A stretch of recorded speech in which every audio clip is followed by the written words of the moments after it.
de los test y mediciones que se pueden aplicar en este nuevo estándar IS 61850. En esta ocasión pues somos pocos integrantes, entonces si tienen alguna duda, algún comentario, no duden en abrir su micrófono y con gusto los apoyaré. ¿Ok? Comenzaré compartiendo mi pantalla. Dame un segundito.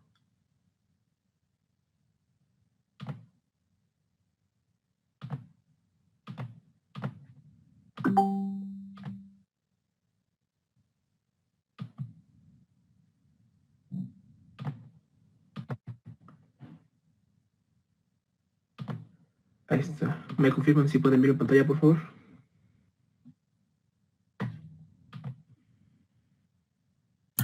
Sí, sí, correcto. Sí. Ok, qué bueno. Entonces, como les comentaba, esta será una pequeña presentación acerca de las test y mediciones que podemos implementar en el estándar IS 61850. Como sabemos, este estándar ya tiene algunos años aplicándose aquí en México. Justamente en varias subestaciones de CFE principalmente se ha venido este cambio de comunicaciones, ¿no? Este estándar, su principal aplicación es garantizar la interoperabilidad entre diferentes vendors, suppliers de equipo de medición, ya sean tanto de medición como de comunicación, ya sean IEDs, merging units, los sistemas de multiplicación. Entonces, esa es la razón de que este estándar haya nacido y que está aplicando actualmente en México. Entonces, les voy a mostrar un poquito más acerca de las mediciones que podemos realizar, ¿no? Aquí en el sumario, como les comentaba, podemos apreciar que es el resultado de la evolución de las telecomunicaciones utilizadas en las compañías eléctricas. Esto ha sido un crecimiento desde la época análoga, por decirlo así. Partimos desde los sistemas de comunicación en cobre. En el caso de comunicación, un E0, un E1, un E2, ¿no? Comunicaciones de baja frecuencia.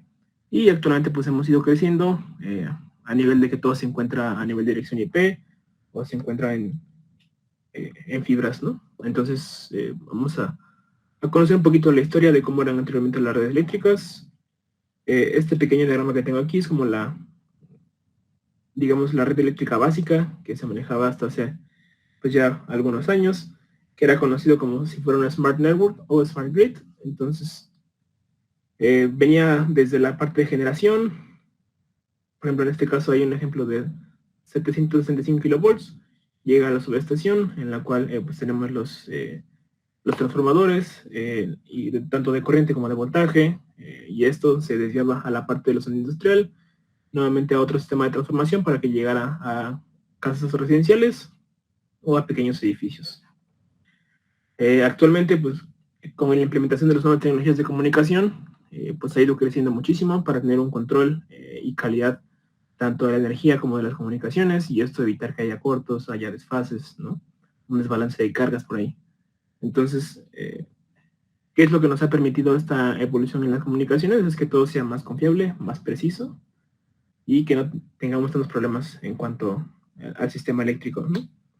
Entonces, uno de esos cambios en cuanto a las comunicaciones es la implementación de nuevos protocolos de comunicación. Como les comentaba, anteriormente todo era cobre, entonces viajábamos por sistemas, por ejemplo, el protocolo de comunicación para la parte del perfil de tiempo. Anteriormente se ocupaba el protocolo IRIC-V. Actualmente, pues, se sigue ocupando en muchas subestaciones, pero ya está siendo reemplazado por el protocolo PTP, el cual tiene un perfil específicamente para el sector eléctrico, lo cual hace bastante amigable en ese sentido. Y en cuanto a las demás etapas de comunicación, como sabemos, en una subestación tenemos principalmente 3 etapas. La parte de estación, de bahía, y ahorita en un segundo vamos a ver más adelante las demás, ¿ok? En este caso se vienen las implementaciones de los protocolos GUS, Sample Value, MMS, PTP y SNTP, ¿no? Estos protocolos van en las diferentes etapas de la estación. Ahorita más adelante les vamos a hacer un diagrama en donde va cada una de ellas. Y de igual manera es la conjunción de todas las infraestructuras viejas con las nuevas, ¿no? Entonces, seguimos manteniendo la parte de Ethernet. Actualmente los multiplexores que se usan son MPLS o MPLS-TP para interconexiones WAN. Se sigue manteniendo el protocolo de teleprotección CLST.94. Como les comentaba, seguimos manteniendo el T1 y E1, aunque pues la tendencia es ya irlo sustituyendo, ¿no? Por versiones más nuevas. Actualmente el CLST.94 es montado en fibra óptica, a comparación de como era un T1 E1, que es en cables de cobre, ¿no? Ahorita vamos a conocer primero cómo está compuesta la subestación de un diagrama de una manera un poco más fácil. Aquí tenemos la parte de las líneas de tensión principal, llegamos a la parte de los transformadores de voltaje y de corriente, y actualmente todo ese sistema está interconectado a la red de comunicación con los diferentes estándares. Ahorita vamos a mostrar un poquito más adelante qué estándar está aplicado en qué parte de la subestación. Esto pues para garantizar que la seguridad de la comunicación sea la adecuada, ¿no? Este es un poquito digamos, un comercial hacia una de las marcas que manejamos. Nosotros manejamos la marca que se llama Adeo Telecom. Es una marca que se especializa en realizar mediciones justamente dentro de estos sistemas de comunicación. Podemos realizar pruebas de delay, de codificaciones, podemos hacer captura de datos. Entonces es un tester bastante completo. Ahorita les voy a mostrar un poquito en cada una de las partes y cómo podemos ocupar ese tester. Lo que les comentaba, cómo es que ha ido creciendo la subestación. Venimos de la parte de Legacy, donde todo era anteriormente de cobre. Lo que les comentaba del protocolo IRIC-B. Actualmente sigue ocupando, pero ya no es tan, digamos, ya no es tan fiable como lo es ahora un protocolo PTP o una sincronía a través de GPS, ¿no? O de GNSS. Entonces, bueno, aquí vemos el crecimiento. En la subestación 2, en la subestación convencional, pues vemos que ya empieza a ver aquí la parte de conexión de E1, T1. Los sistemas de teleprotección funcionan con el protocolo 7.94. Llega a haber en registros de eventos. Posterior a esto llegamos a la comunicación digital, en la cual ya tenemos conexión a la red Ethernet, SONET. Ya empezamos a tener relojes NTP. Es muy similar al protocolo al PTP, pero no es tan preciso y exacto como lo es el PTP, ¿no? Nuevamente se empiezan a ocupar el uso de los IEDs, las cuales son pequeñas computadoras que van muestrando la información que llega de los CTs y de los VTs, y esto nos permite pues tener mayor control sobre ellos, ¿no? Anteriormente como tal no teníamos esa comunicación, y bueno, actualmente dentro de los IEDs tenemos también unos nuevos computadores que se les conocen como las Emerging Units. Siguen siendo IEDs, pero estas están conectadas directamente a lo que son los CTs y VTs, que nos van a permitir digitalizar la señal y que a través de la red.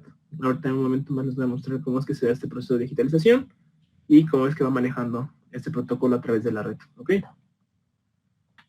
Primero les voy a mostrar un poquito de las pruebas que se hacían anteriormente. De hecho, con los equipos del VEDO siguen manteniendo este tipo de protocolos, por lo cual, si en alguna subestación mantenemos este tipo de tecnologías, podemos seguir haciendo este tipo de pruebas.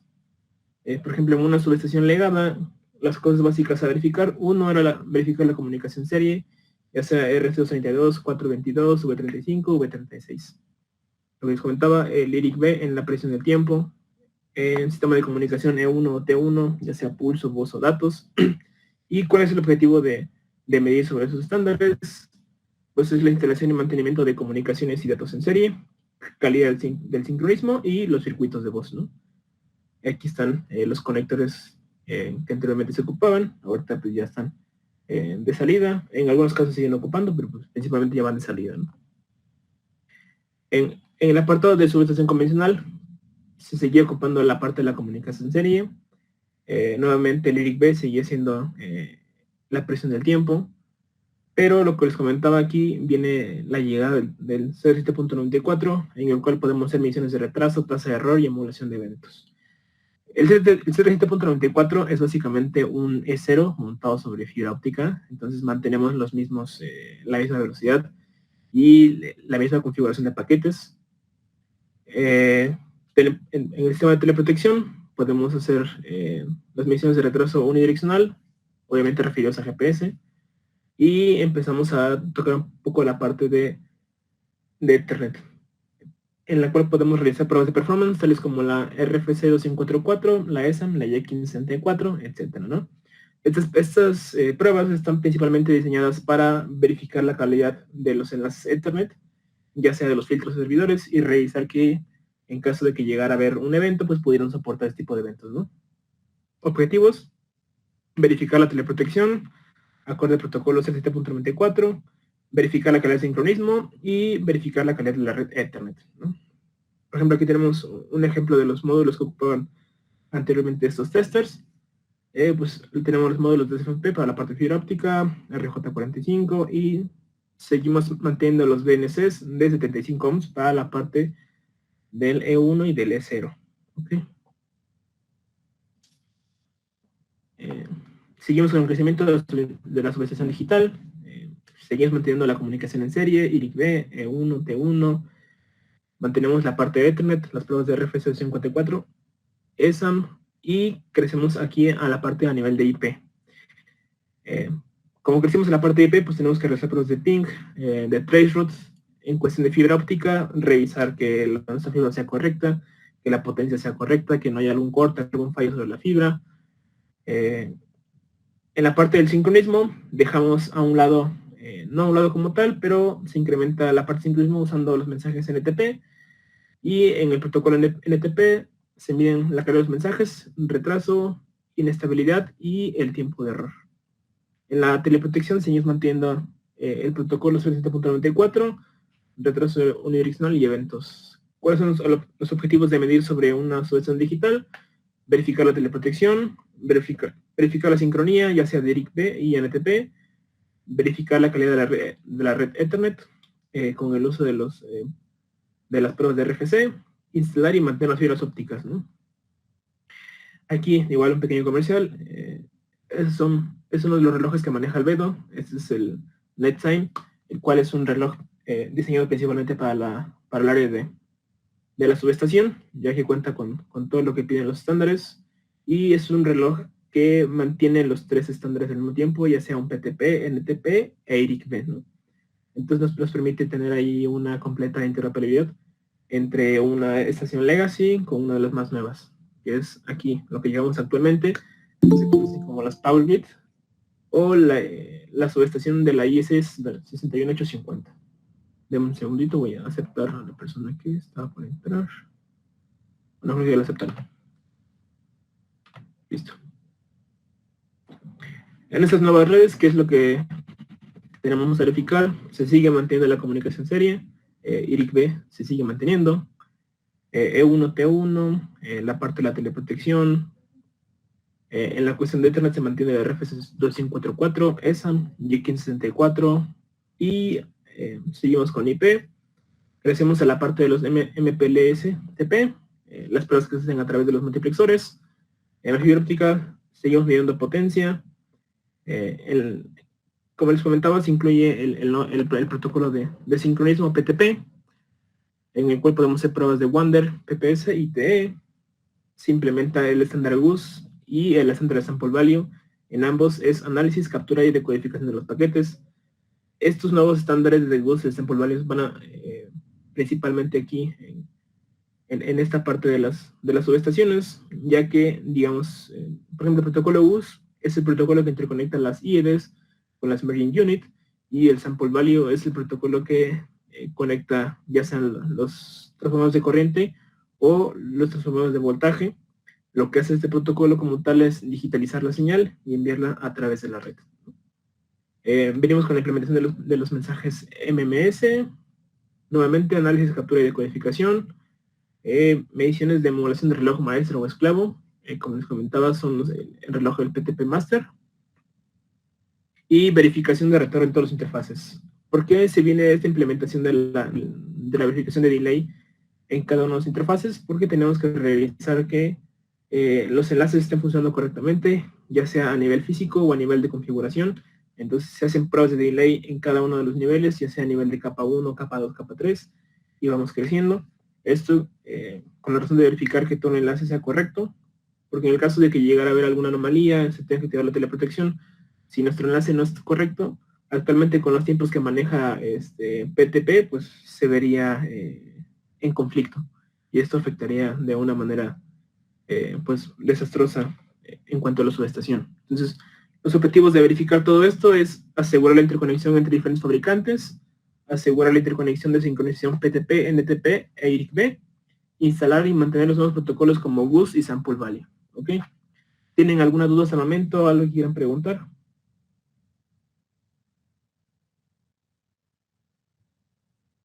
Pues bueno, creo que no. Entonces continúo. Y bueno, comenzamos con los test básicos. Comenzamos con la capacidad y calidad de la red.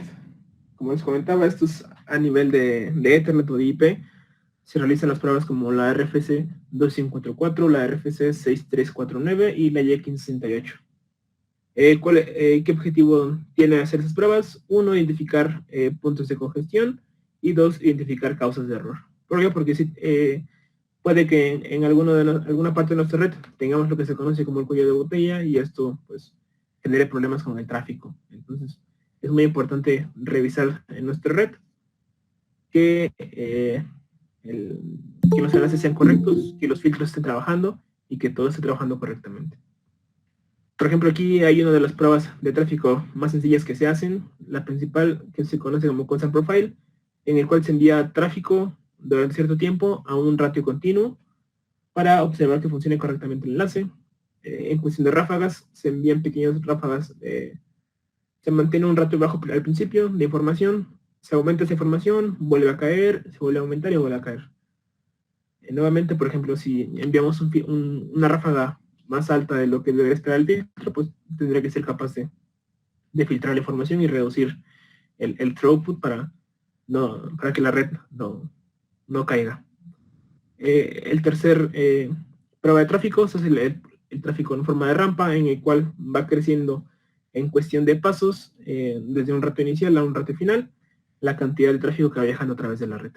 ¿Okay? Lo que les comentaba, la parte de los delay entre los protocolos, porque es muy importante. Aquí les voy a mostrar una pequeña tabla con los valores de delay que debemos manejar en cada uno de los protocolos, tanto en el tipo de mensaje como en el protocolo, ¿no? Como les comentaba aquí, tenemos el mensaje de trip, el cual va viajando a través de un protocolo GUS. Este protocolo viaja en Layer 2, en la capa número 2. Tiene un ancho de banda bajo. El delay que debe manejar tiene que ser entre los 3 a 10 milisegundos, menor a eso. Tiene una prioridad bastante alta. Esto debido a que es la comunicación que hay entre la Merging Unit y un IED, que son los principales indicadores de que algo está ocurriendo incorrecto. El bus es un bus de proceso y el modo de trabajo de este protocolo como tal es publisher. Principalmente en la subestación vamos a manejar con tres tipos de modelos: publisher and subscriber, client and server y unidireccional. Son como los tres principales. La aplicación de usar el bus, como les comentaba, es el protocolo principal entre una Merging Unit y un IED, y es la aplicación de protección. Por ejemplo, tenemos otro tipo de mensajes que igual viajan en GUS, nuevamente en la capa 2, un ancho de banda bajo, y van de los 20 a los 100 milisegundos. Nuevamente tienen una prioridad alta, son a nivel de proceso, y trabajan en el modo de Publisher and Subscriber, y la aplicación es control. En cuestión de los mensajes MMS, viajan a nivel de capa 3, que es IP y TCP, tienen igual nuevamente un ancho de banda bajo, y los tiempos de delay que pueden manejar cada uno de los mensajes es menor a 100 milisegundos o menor a 500 milisegundos. Eso es un bus de proceso y a nivel de estación, y el modo de trabajo es client server, y la aplicación es de colección de datos. Aquí tenemos la parte de sample value, nuevamente es a nivel de capa 2. El tipo de mensajes son datos, se conoce como raw data o datos crudos. Lo que significa es únicamente que es el sampleo de la señal eléctrica enviada a través de la red. Nuevamente el delay tiene que ser a través dentro de 3 a 10 milisegundos. La prioridad es alta porque nuevamente eso es lo que está conectado directamente con las transformadores de voltaje y de corriente. Entonces es muy importante tener esta comunicación activa y que todo se encuentre correcto. Se encuentra a nivel de proceso. Funciona igual como un GUS con Publisher and Subscriber, y la aplicación es análisis y protección. Lo que les comentaba anteriormente, la implementación del protocolo PTP pues garantiza la fiabilidad tanto del de la hora, del timestamp que llevaba cada uno de los diferentes protocolos, y esto nos garantiza que todo esté funcionando correctamente dentro de la subestación. Entonces, por ejemplo, aquí estos tiempos pues, son muchísimo más pequeños de lo que eran anteriormente. A nivel de protección manejamos de los 0.1 a los 3 milisegundos, y en la parte de transformadores desde 1, más menos 1 o más menos 25 microsegundos. ¿Okay? Este es un poquito de los tiempos que podemos manejar, y ahorita les voy a enseñar cómo son esas pruebas de delay que realizamos dentro de las subestaciones. Aquí estamos en la parte de las pruebas de delay. Una de las pruebas que principalmente se hace es probar desde la parte de los IEDs, que van junto con el sistema de teleprotección, y los multiplexadores viajan a través de la red, y esto van de una subestación a otra subestación. Yo he tenido la oportunidad de realizar estas pruebas en Cruz Azul Hidalgo. Realizamos este tipo de pruebas en el cual fueron pruebas de one way delay. Se conocen también pruebas como punto a punto, en las cuales colocamos un punto en una subestación, y en la otra subestación, en el extremo remoto, conectamos otro equipo. Ambos equipos se enlazan a través de GPS para que tengan una sincronía muy similar. Algo que voy a recalcar aquí: es muy importante conocer el oscilador que va a tener nuestro equipo de medición. En ese caso yo ocupé osciladoras de OSXO, entonces nos dan una muy buena desviación, aproximadamente como de 0.1 partes por millón la desviación que manejan esos osciladores, bastante buenos. Y las pruebas que realizamos en ese momento fue pruebas de one way delay entre cada uno de los equipos y de round trip delay. Algo importante aquí fueron sobre el estándar C37.94, ya que los sistemas de teleprotección enviaban errores sin conocer de dónde venían los errores. Entonces, la razón de esto fue revisar que el enlace estuviera bien a nivel físico, que estuviera cumpliendo con los tiempos, que los multiplexores estuvieran trabajando correctamente. Entonces, al finalizar la prueba, se verificó que todo estuviera correcto, el enlace estaba bien. Entonces, ahí ya era una falla en cuanto a la configuración de los sistemas de teledetección. Eso fue lo que se entregó al cliente al final. Entonces, este es uno de los ejemplos de la medición que podemos, de la medición de delay que podemos realizar en cada una de las interfaces. Podemos realizar tanto en el G703.1, que es la parte de codireccional. También se sigue ocupando mucho aún hoy en día en las subestaciones ese tipo de comunicación. También la prueba de delay se puede hacer a través de Ethernet, a nivel de PTP, NTP o a nivel de IP. Ok. Aquí está, me pasé tantito. Listo. En cuanto a los retos de latencia, retardo direccional o retardo de ida y vuelta, lo que les comentaba, el round trip delay, retraso unilateral, de ida y de regreso, one way delay, y medir la simetría. ¿Qué es la simetría? Es, por ejemplo, si yo estoy aquí en la estación número 1 y envío mi paquete de información, tarda, no sé, aproximadamente, aquí marca que son aproximadamente unos 15 milisegundos, lo que tendría que tardar el viaje de ida, pero de ida son 15 milisegundos y de regreso son 20, pues hay ahí una asimetría, ¿no? Y algo está pasando que no debería pasar de esa manera. Regularmente tiene que ser simétricos esos tiempos de delay. Entonces hay que revisar qué está pasando por ahí, ¿no? De igual manera, estos equipos son capaces de ingresar una prueba de paso falla. Nosotros seleccionamos la cantidad de milisegundos que son falla. Por ejemplo, si estamos a nivel de protocolos MMS o GUS o Sample Value, pues podemos fijar los diferentes umbrales de tiempo que podemos manejar, ¿no? ¿Y cuál es el objetivo? Conocer los retardos, tanto de one way delay como de round trip delay. Ahorita voy con la parte de la captura de paquetes en Sample Value. Como les comentaba, el Sample Value trabaja directamente, lo que hace como tal es samplear la señal eléctrica, todas las fases que vengan en la línea principal, pasan por el transformador, son digitalizadas y son enviadas a través de la red, ¿no? La digitalización incluye tanto la información de la forma de onda como tal, e incluye una temporalidad, un timestamp como se les conoce. Esto pues para verificar en qué momento fue que sucedió cada una de las partes de la forma de onda, y posteriormente a través del Lambert Units esta información es enviada a los IEDs en cuanto a la comunicación en el protocolo de Sample Value. ¿Y cuál es el objetivo de tener este tipo de comunicación? detectar las fallas de transmisión directamente si alguna forma de onda no es correcta, si hay una degradación de la forma de onda, hay un flicker, un adelanto o retraso, ¿no? Facilita la interconexión entre fabricantes y verificar y ajustar la latencia de las muestras de sample value.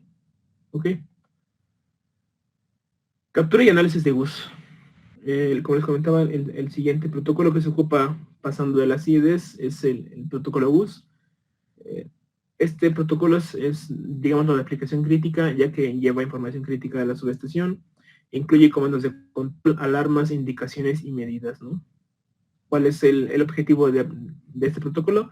De codificar e identificar las fallas en el protocolo GUS, asegurar la interconexión entre diferentes fabricantes y verificar y ajustar la latencia de los paquetes. Ahorita vamos a ver un poquito el porqué de la latencia de esos paquetes, ya que ambos protocolos, tanto Sample Value como GUS, funcionan como Publisher and Subscriber. Lo que diferencia el GUS de Sample Value es que maneja el sistema de Heartbeat o de latido de corazón. Ahorita vamos a ver un poquito más adelante cómo funciona este tipo de protocolo. Aquí está lo que les comentaba, los niveles de la subestación. Tenemos la energía primaria a nivel de proceso, a nivel de bahía y a nivel de estación, ¿no? Entonces, conforme vamos creciendo, van cambiando los protocolos. En este caso, GUS comparte tanto a nivel de proceso como a nivel de bahía, comparten este protocolo, es lo que los interconecta principalmente. Aquí lo que les comentaba, viene la línea principal, pasa a través del transformador de voltaje, el transformador de corriente. Ambos van conectados a una Emerging Unit. La Emerging Unit se envía los datos a la red en formato sample value. Y por ejemplo aquí tenemos el circuit breaker, el cual se trabaja directamente en protocolo GUS y está siempre en comunicación con los IEDs. Ahorita vamos a ver un poquito más adelante cómo funciona esta comunicación. Y por ejemplo, la siguiente medición es la captura de tráfico basado en Ethernet, en la cual la razón principal es hacer análisis de protocolos, ya sea protocolos DNS, DHCP, GUS, Sample Value, NTP, PTP. ¿Por qué? Porque todo eso viaja a través de la red. Todos estos protocolos viajan desde que salen del sistema de teleprotección, desde la Emerging Unit o desde el IED, pasan por toda la red, el sistema de multiplexación, llegan al próximo demultiplexador y nuevamente se mantiene la comunicación. Entonces es muy importante que a nivel de Ethernet todo esté funcionando correctamente. Las mediciones que tenemos que hacer son capturas de transferencia y de punto final, revisar que el timestamp sea correcto y sea de alta resolución, revisar la sincronización, ¿no?, de las capturas, ya sea con GPS, IRIC-V, un PPS o TOD.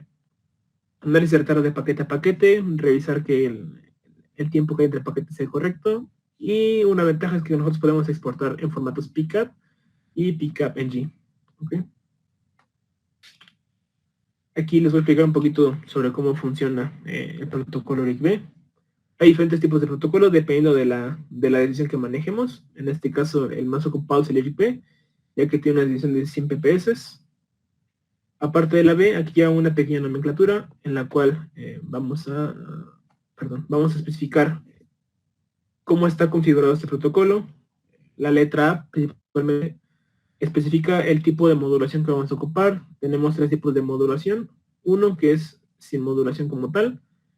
2, la modulación AM, la cual conocemos de toda la vida. Y la modulación Manchester.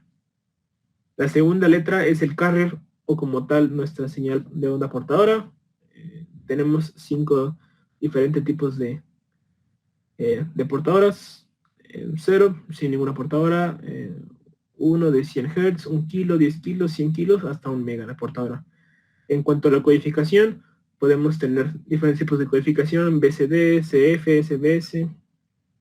Y aquí está un poquito de la nomenclatura, no sé si alcanzan a apreciarlo correctamente. BCD es Binary Code Decimal, SBS, Straight Binary Seconds of Day, en el cual, por ejemplo, en el BCD como tal es la codificación de la fecha, en la cual es hora, minuto, segundo y el día. En SBS se da, digamos, el segundo del día, de los 0 a los 86.400 segundos que tenemos en un día. En CF, Control Fusion, va a depender ahí de la aplicación del usuario. Pasamos a la parte de los tests que tenemos que realizar en el protocolo PTP. Como les comentaba, el PTP es el sincronismo más actual como el contamos a estos días. El protocolo PTP se ocupa regularmente en todas las redes de Ethernet a nivel mundial, porque es el más preciso y exacto que se puede ocupar en este momento. ¿Cuál es la diferencia entre ocuparlo en una red Ethernet de comunicación regular a una red de comunicación eléctrica? Pues el perfil que debemos manejar, ya que los umbrales de sincronía son muy diferentes entre uno y otro, entonces muchas veces hay equipos que pueden hacer pruebas de PTP, pero están diseñados principalmente para el sector de comunicaciones, y en este caso Albedo, la marca que manejamos, cuenta con los perfiles eléctricos aptos para poder realizar mediciones y pruebas dentro de las subestaciones. Entonces, por ejemplo, en este caso el test de PTP incluye funcionamiento de modo maestro y esclavo, ya sea que podemos nosotros simular ser un reloj maestro o en su caso un esclavo. Realiza pruebas de precisión de frecuencia y fase.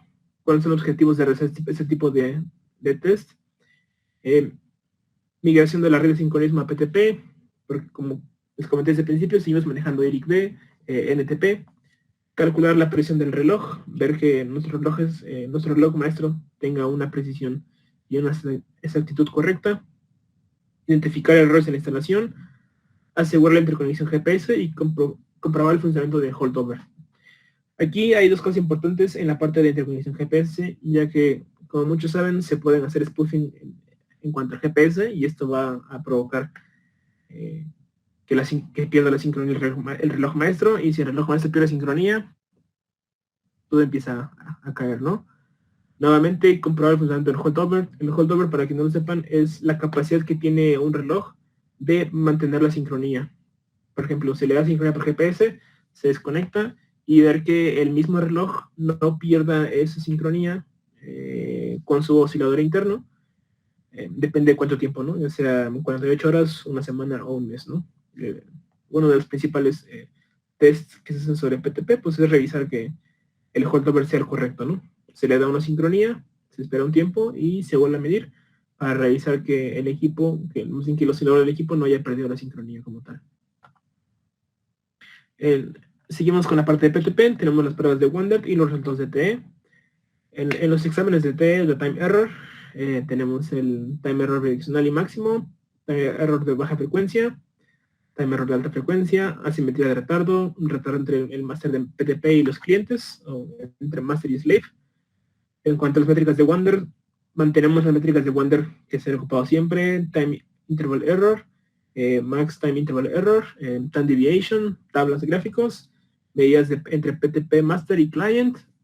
Los objetivos de estas pruebas es monitorear el reloj PTP, determinar si el error de tiempo es aceptable, porque como sabemos se sigue manejando un error en el tiempo, pero tiene que ser lo más mínimo posible, y verificar los tiempos de espera y de recuperación en caso de que haya alguna caída del reloj.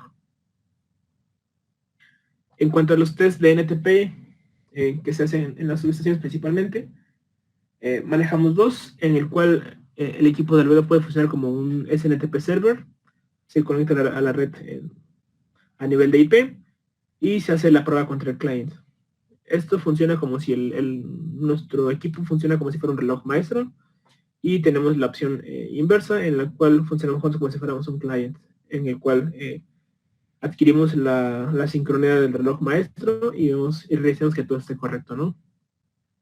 En este caso, los equipos que nosotros manejamos, que es el Zeus y el XGenius, pueden emular entre un server y un client, filtrar, clasificar y analizar el tráfico, medir el retraso y la simetría, generar estadísticos de error de tiempo.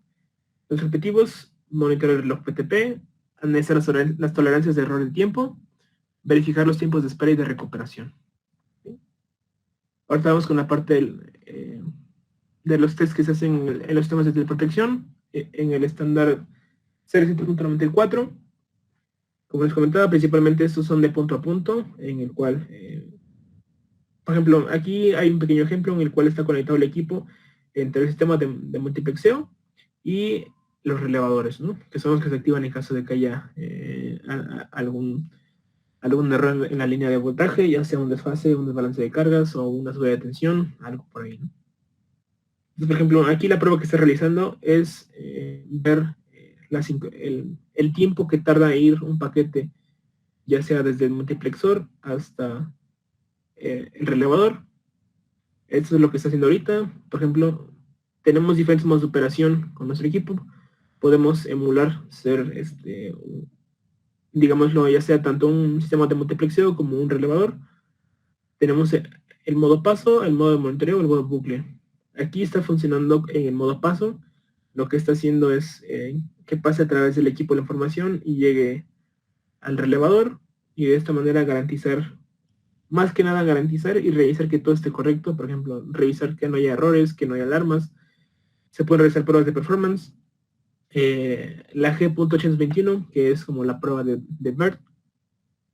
Podemos realizar pruebas de BERT ya sea con un frame o un framed. Podemos hacer mediciones de frecuencia, podemos medir tanto la frecuencia que debe haber la señal. Regularmente en el primer canal de un 7.94, me parece que es de 2048 Hz, la frecuencia del primer canal en la que tiene que ir. Entonces, como saben, pues tenemos diferentes canales y va a ir variando la frecuencia en cada uno de los canales. Hacemos las pruebas de one way delay, revisar el tiempo que tarda un paquete en ir de un punto a otro. Estas son pruebas de punto a punto. El round trip delay, se manda el paquete que pase por todo el sistema de comunicación y vemos cuánto tiempo tarda en regresar. Y las mediciones de potencia, revisar que los SFPs estén rayando con la potencia correcta, porque muchas veces los errores que llegan a suceder es porque llega a haber algún corte o alguna ruptura de la fibra durante la línea, y pues esto nos ocasiona que haya una pérdida de potencia, ¿no? ¿Qué medir, emular o verificar? En cuestión de rendimiento, hacemos la prueba de BERT o la prueba G.821. Análisis y generación de eventos. Algo muy importante es que estos equipos pueden generar eventos. Generar un evento es como generar un fallo, una desconexión, que haya un retraso. Podemos generar que haya jitter, que haya wander con estos equipos y poner a prueba ya sea tanto el sistema de multiplexeo como el sistema de teleprotección. Entonces, los objetivos de hacer todo esto es la activación, verificación y solución de problemas en el protocolo 0.94. ¿Ok? Y algo muy importante que tienen estos equipos es que podemos realizar test remotos, ya que cuentan con una interfaz VNC. Esta interfaz nos permite conectarnos a través de internet. Puede que estemos a kilómetros de distancia y los equipos se pueden controlar.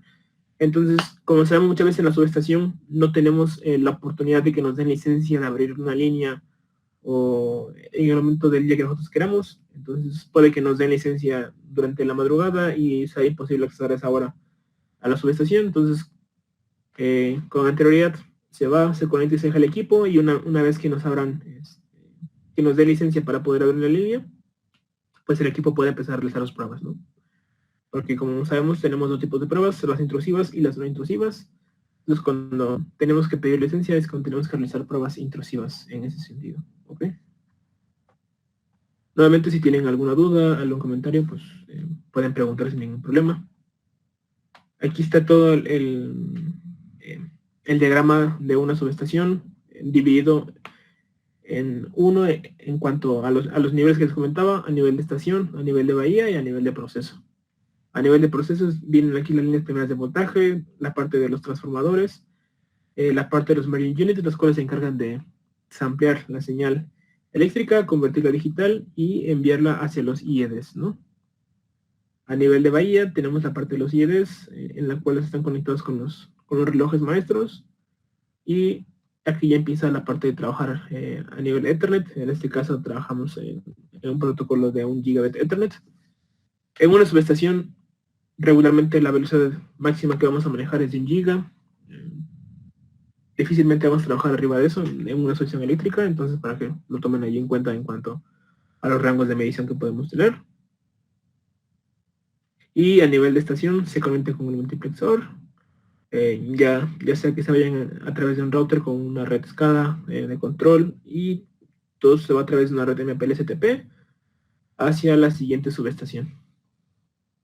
Aquí vamos a ver divididos en cada uno de los puntos a nivel de estación, que es las pruebas que podemos hacer, o el monitoreo, nivel de el delay de bus, 7.94, E1, T1, Gigabit Ethernet, paquetes MMS, sincronismo en GNSS, un PPS, Ethernet IP, MPLS, PTP, NTP, GUS, PTP Wander, RC232, Synchronous Ethernet, codireccional, en este caso de la GSM 3.1. Como sabemos, aquí tenemos tres tipos de, digámoslo como de comunicación en el GSM 3.1, que es codireccional, contradireccional y síncrono. La captura de paquetes en sample value, captura de paquetes de GUS, pruebas de one-way delay, lo que les comentaba, siempre CT, IRIG-B, nuevamente Gigabit Ethernet, pruebas de round trip delay, PTP con los perfiles de potencia y con el perfil telecom, ver el offset de una señal GUS y ver el wander de un protocolo PTP. A nivel de bahía son muy similares, solamente que va cambiando entre cada uno de ellos el protocolo que estaremos ocupando a nivel de bahía. Y a nivel de proceso tenemos protocolos pues, de más bajo nivel, como es un sample value o un GUS, y ahorita les voy a mostrar un poquito más adelante cómo es que trabaja. Aquí una pequeña imagen de todas las interfaces que podemos manejar en los relojes de Albedo, que manejan los protocolos PTP, NTP y PRP IGB al mismo tiempo. Entonces contamos con los perfiles tanto de telecom como de energía y digamos una de las ventajas es que podemos acceder a tener un oscilador de rubidio, y como sabemos el oscilador de rubidio es de los más precisos y exactos que hay actualmente. Esta es una pequeña foto de los testers que les comenté al principio, el Zeus y el XGenius. El Zeus está principalmente diseñado para la parte de las Power Grid, para la parte del sector eléctrico, ya que la configuración que trae es principalmente para medir todos esos estándares, y el XGenius está un poquito más enfocado a la parte de las telecomunicaciones, ya que en este equipo podemos llegar hasta los 10 gigabits, ya sea ópticos o eléctricos. ¿Ok? ¿Tienen alguna duda al momento, algún comentario? Si no, puedo continuar y rápido porque ya nos quedan unos 10 minutos aproximadamente todavía de presentación. Bueno, entonces continúo. Aquí les voy a enseñar un poquito de la parte de cómo es que funciona el GUS. El protocolo GUS, su nombre como tal es Generic Object Oriented Substation Event. ¿Y qué es la razón de esto? Es estar monitoreando los eventos que ocurren en una subestación de una manera crítica y de una manera fácil. Me refiero fácil en el sentido de que este protocolo es interoperable entre diferentes vendors, que son las diferentes marcas, ya sea un ABB, un Siemens, un Cell, un Cisco, por ejemplo. Estos protocolos deben de trabajar entre estos equipos sin ningún problema, ¿no? Las aplicaciones es para la parte de los switchgear, grabación de algunos disturbios, proveer posición de las indicación de posición de los interlockings y de los temas de la protección. Es un protocolo que viaja a nivel de capa 2 y es un protocolo que siempre está en tiempo real, o sea, siempre está conectado y envía información. El método de Publisher and Subscriber hace que el publisher esté enviando siempre un mensaje, y este mensaje siempre es, ya sea que se transmita y se retransmita con otros IDs, pero lleva, como tal, no lleva una estampa de tiempo, únicamente está enviando siempre a una misma, digamos, frecuencia los paquetes. Entonces, esto nos permite saber si algo está ocurriendo. Digamos que si la frecuencia es constante, significa que todo está correcto y va a estar enviando información entre los paquetes, pero por ejemplo, si llega a cambiar la información de un paquete, lo que hace el GUS para avisar a todos los subscribers de que algo está pasando es aumentar la frecuencia con la que envía los paquetes. Entonces envía los paquetes un poquito más rápido, y de esta manera los subscribers saben que ocurrió un evento y que hay nueva información en la red y que tienen que capturarla y procesarla. Una de las ventajas es que este protocolo no tiene lo que se conoce como el bit de acknowledgement, el cual es un bit que te indica si algo se realizó o no se realizó de manera correcta, ¿no? Entonces, como estos mensajes son repetidos cíclicos y con un cierto tiempo, pues nos evitamos del uso de este bit como tal. Aquí está un poquito más sobre cómo funciona el método de Publisher and Subscriber. El GUS es mapeado directamente sobre Ethernet para proveer comunicación en tiempo real. Es de punto a multipunto, entonces podemos tener un publisher y múltiples subscribers o viceversa. La ventaja es que podemos enviar información en periodos cortos de tiempo sin que haya ninguna pérdida de información.